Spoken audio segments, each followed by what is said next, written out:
Today at Home with Miss Joan, I'm out here on my favorite place, my back porch.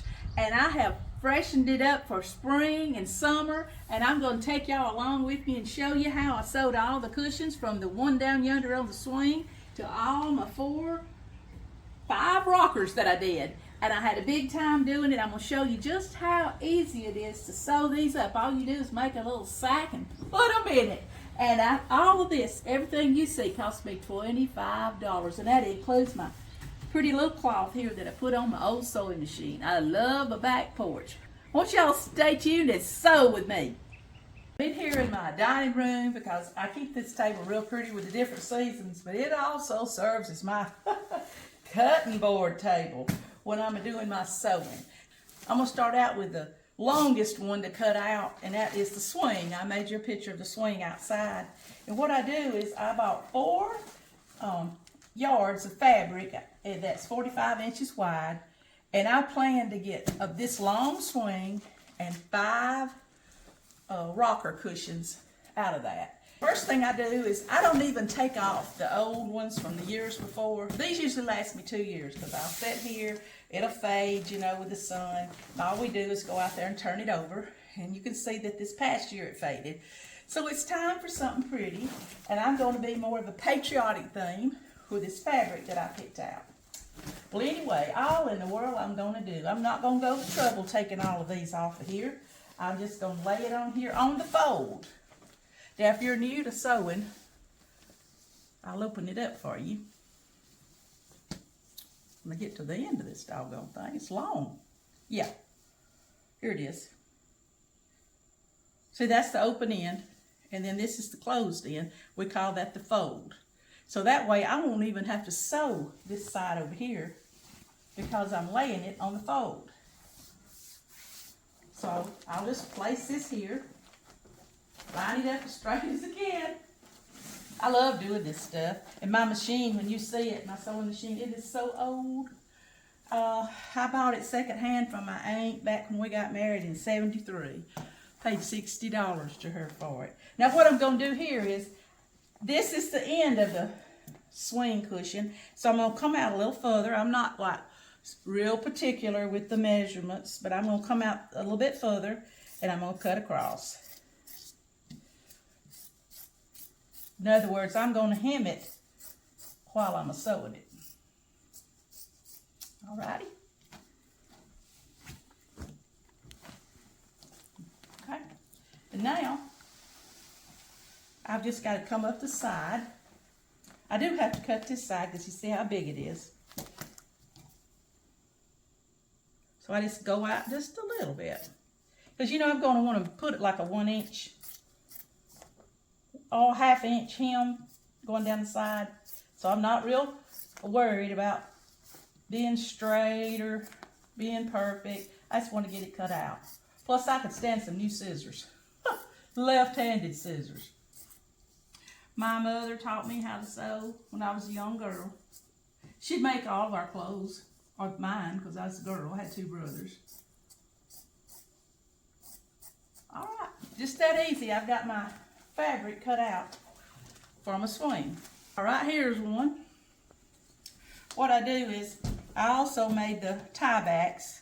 Well, I'm cutting them off because I'll make some more tiebacks that match the new fabric. But I'll use them to measure to see how long. Alrighty. We'll put it in here.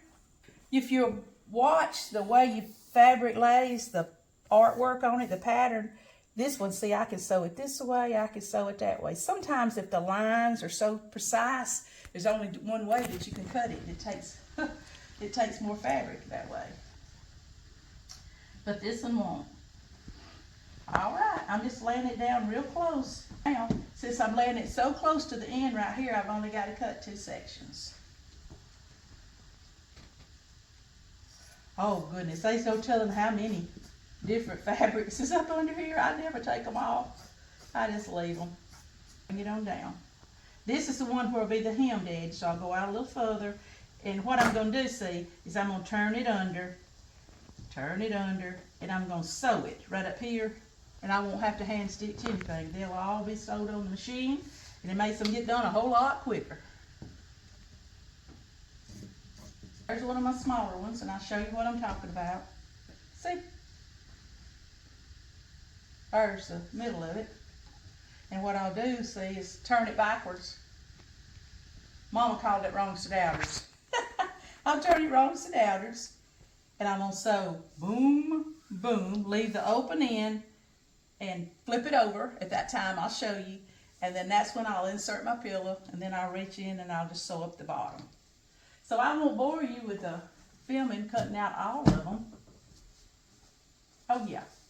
And I cut off a piece of everything that I use. Like I cut off this piece and I put it in my swatch book. I've got a video out there that explains my little swatch book. It's real handy. In fact, when I went to town to buy this fabric, I turned over to the page of my outside furniture cushions, and I took these little things with me so I would know what's out there. And those are outside, more out in the patio.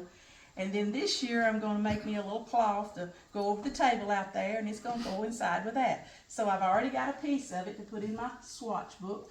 And in it, it has the umbrellas, the kind of umbrellas that's out there and everything. So when I do go to buy fabric, I can match them real easy. And also my little 3x5 card here says, Joan, if you're going to make back porch cushions, I used to make the tops and the bottoms, but I quit that and I just started doing the bottoms. Buy you 4 yards of fabric, because I do forget, but my little notes that I keep in my swatch book tells me. Alrighty. I also want to get me a little piece of this, because it's going to be my pretty little tablecloth out there.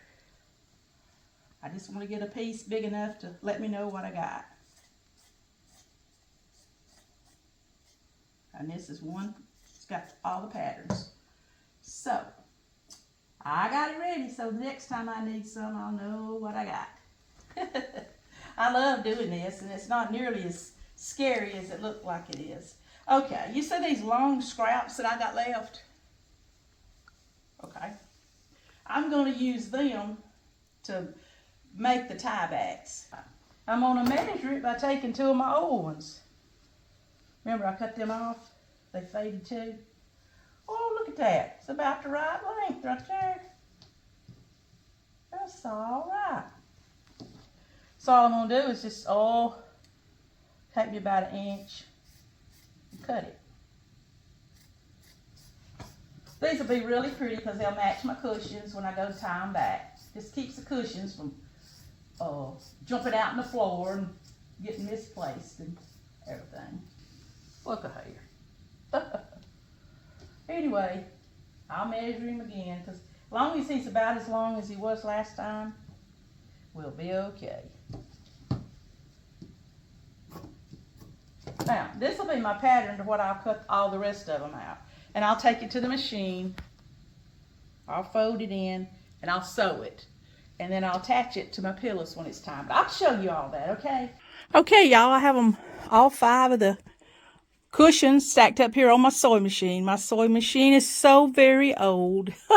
It's a new home. I think I told you. I bought it back in the 70s.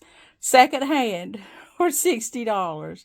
I've already sewn the big one for the swing. Looks so much better. And I wanted to give a shout out to my home ec teacher, Miss Marion Shambley, who's one of my very best friends. She also gave me the love of sewing. My mother started me off, and then I had all those years of home ec with Miss Marion, and I'm telling you what, I love it to this day. Everything about home. Remember, we cut those little tiebacks for the cushions? Well, I'm sewing them. I've been just about got them all made, but I saved this one just to make with y'all. And if you cut them on the fabric has a selvage, see where it's not frayed all the way down. So I like to use that end to make these little ties, because you can turn the frayed end on the inside and put the one that won't fray this on the outside. I just kind of chain them together. Here's the one I'm just finishing up. And then I'm going to run this one up under there, my last one here. And I'm just going to make a little tie back with one. This is called a zigzag stitch. I just changed my machine over to where it makes a zigzag. I'll show it to you when I get a little further out. Here it is. See right there? And that closes it up here and then makes a pretty stitch on the outside, all in one whack. Whatever's easy, that's what I like to do. So it's really just sewing a zigzag. That's all. I've got to have 10 of these little things because I have 5 cushions and I'll have 2 on each cushion to tie them to the chair so they won't blow away. I love doing this. To me, it's relaxing. Some people might make them nervous, but it's relaxing to me. See all these little scraps of fabric turn into making something useful. All right. When I get near the end, I usually just backstitch a little bit and pull it out. But now I've got them all. I made them all at the same time. All I got to do now is just cut them apart where I joined them. It's real easy. I got 10 of these little fellers. Okay, first thing I got to do is turn my fabric inside out so my stitches won't show. And it's really simple. All we did was cut out the form of this pillow. And now I'm turning it inside out. And I'm just going to sew, leaving one open end, and I'll just stick the pillow in. And then I'll close up that last open end. Alrighty.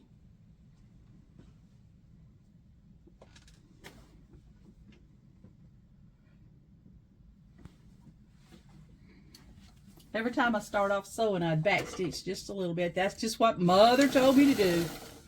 Alright. It won't take long to get these done.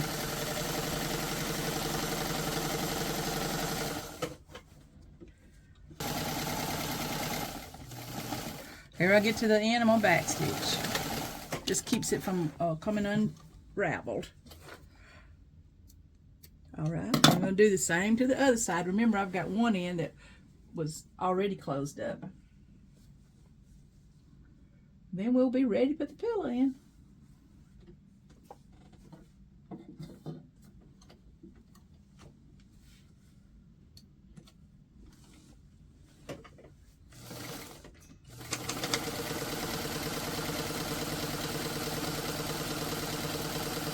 I know, you can see I didn't cut all this too straight, didn't I?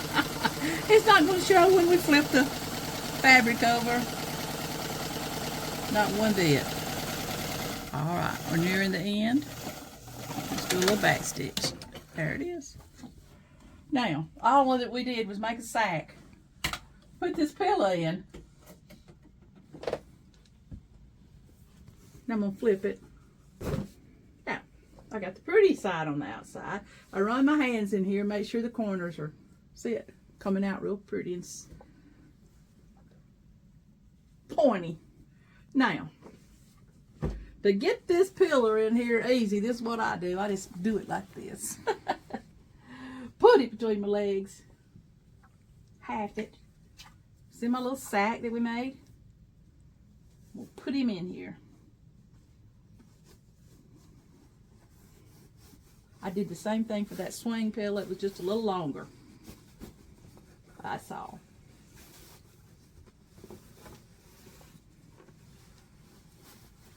All right, he's in there. See? Isn't this pretty? And now, I will take all this, I'm going to turn it up. See this frayed end? I could sit here and hand stitch it with a needle and thread and close this up. Takes quite a while, I have done that. But I just started doing the shortcut, which is sew it closed on my machine. What I did here, I pinned it. See all the sack, the open end of the sack? Well, I turned it under, and then I pinned it. And then I'll just take the pins out right before I get there with the thread. Slip out one of my pins and take off by doing a little back stitch, and then here I go.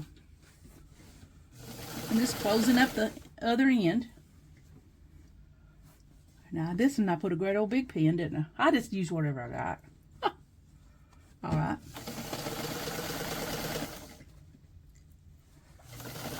Hold it like that. If I'd have used a smaller pin, I probably sewed right over them, but I didn't. These look like hat pins, don't they? Now I gotta reach back here and hold it up. This is the hardest part about making it, is sewing, closing up the end. And it's really not hard. You just gotta learn how to maneuver it. Not sew your finger. Now I could have done the zigzag stitch on this, but I didn't. This is just a straight stitch. Alright, my back stitch, and this pillow is finished. What I do now is, remember those little things that we made to tie the pillow onto the rocker? Now we're going to sew them on. Alright, now I'm halving it like this, and I'm just going to come down here to the end. I'm going to sew one on each end, and then I'll be done with it. I'm going to try to stick my needle down in there. It'll hold it. And I'm just going back and forth. See me going back and forth?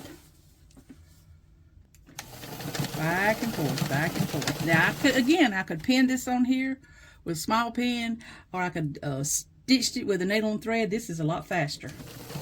Now, I've got one of them sewed on here really good. I just need another one. So all I did was go back and forth with my machine to get my little tiebacks on here. Here on the top, I can go down underneath, whichever one I want to do. Main thing is, it's just, because one summer he's going to look this way, the next summer he's going to flip over till they all fade away. All right, now it's best to stick your needle down in there first. See me putting the needle down in there and not just hit the pressure and take off the sewing. You put that needle down in there, it helps hold your string and your pillow together. Here I go, back and forth. Nothing to it. Back and forth. Done. Wasn't that fun? Now, I'm going to do this to all my other pillars, but you saw me make one whole pillar where we went from one of these faded ones to one of these new ones, and they're all going to look so pretty out on my back porch. I'll show you when we get it all done. Oh, hey y'all, I'm out here tying my cushions on. Look at here.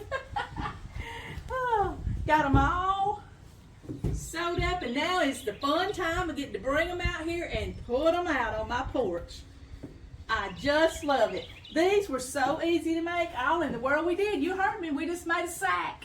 And then we put the old pillow in there, and then we sewed it up and put some tiebacks on it, strings. You could have used ribbon, but it was so easy. It just changed the whole look of the porch. It just freshens it up for the new season. And I appreciate y'all following me along and sewing with me today from At Home with Miss Joan. At home with Miss Joan, would you like? You know, whether you like it or not, okay? At home with Miss Joan, please subscribe. Sure does help this old girl's channel grow. Won't you share with friends and family? You know, like your mom and them, okay? Comment right here and you'll hear back from me. You know, preacher, get back with you, my daughter, me, somebody will right here from At Home with Miss Joan. Woo! Y'all check these videos out, okay?